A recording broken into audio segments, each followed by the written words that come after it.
পরিবহনের জন্য, পণ্য পরিবহনের জন্য বাংলাদেশের বুকের উপর দিয়ে রেল লাইন নেটওয়ার্ক তৈরি করার উদ্যোগ গ্রহণ করেছে ভারতীয় রেলওয়ে বোর্ড। নিশ্চয়ই বাংলাদেশের দামি সরকারের যিনি প্রধানমন্ত্রী, তার অনুভূতি ক্রমে, তার ইচ্ছাধীনে প্রতিদিন যেখানে ডিএসএল কর্তৃক বাংলাদেশের জীবন যাচ্ছে, যারা বাংলাদেশের মানুষের মানবাধিকার ও মানবতার তোয়াক্কা করে না, তারাই যদি বাংলাদেশের বুকের উপর দিয়ে সামরিক ও বেসামরিক পরিবহন উত্তর পদ্ধতিতে ধাবিত করে, তাহলে বাংলাদেশের দুর্বল সার্বভৌমত্বের বাকি অংশটুকু নিঃশেষ হয়ে যায়। এমনিতেই তো দুর্বল করেছে আমাদের সার্বভৌমত্বকে, সে যতটুকু সার্বভৌমত্ব আছে সেটা নিঃশেষ হয়ে যায়। যারা বাংলাদেশের জনগণের বিরুদ্ধে গণহিংসার মনোভাব পোষণ করে, ভারতের স্বরাষ্ট্রমন্ত্রী অমিত শাহ বলছে, বাংলাদেশের মানুষদের উল্লেখ করি যে উইপোকার মতো ভারতে যে সমস্ত মুসলমানরা আছে, তারা বাংলাদেশের লোক, তারা উইপোকার সাথে তুলনা করছে। নানা ধরনের হিংসার প্রতিফলন দেখা যায়।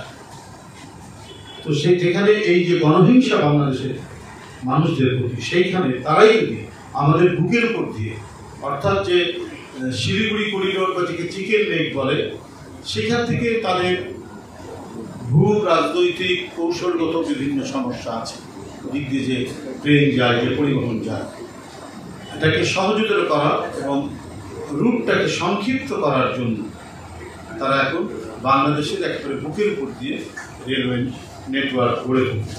সে কথাটি বলছিলাম, যারা বাংলাদেশের জনগণের বিরুদ্ধে গণহিংসার মনোভাব পোষণ করে, তাদের কাছে বাংলাদেশের সার্বভৌমত্বের চাবি তুলে দেওয়া হবে এই স্থাপনার মাধ্যমে। এতে একটি স্বাধীন ও সার্বভৌমত্ব দেশের যে ইন্টেলিজেন্স ব্যবস্থা, সেটি ভেঙে পড়বে। দেশের জনগণের ইচ্ছার বিরুদ্ধে বাংলাদেশের নতজানু সরকার যদি এই রেল লাইন নেটওয়ার্ক বাস্তবায়ন করে, তাতে স্বাধীন বাংলাদেশের অস্তিত্বকে ক্রমাগতভাবে মিলিয়ে দেওয়া হবে। বহুত্ববাদী প্রকাশকে অগ্রাহ্য করে ভারত এখন এক শৈলিক রাষ্ট্র, হিন্দুস্তানের চেতনায় এক সাম্প্রদায়িক আগ্রাসী রাষ্ট্রে পরিণত হয়েছে ভারত।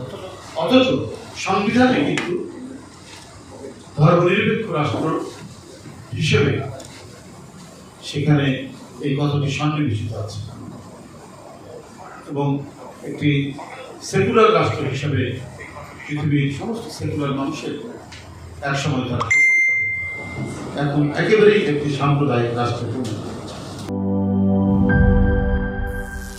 করিম চাচা, আপনার প্রিয় মানুষদের কখনো বিপদে ফেলতে চাইবেন না স্যার।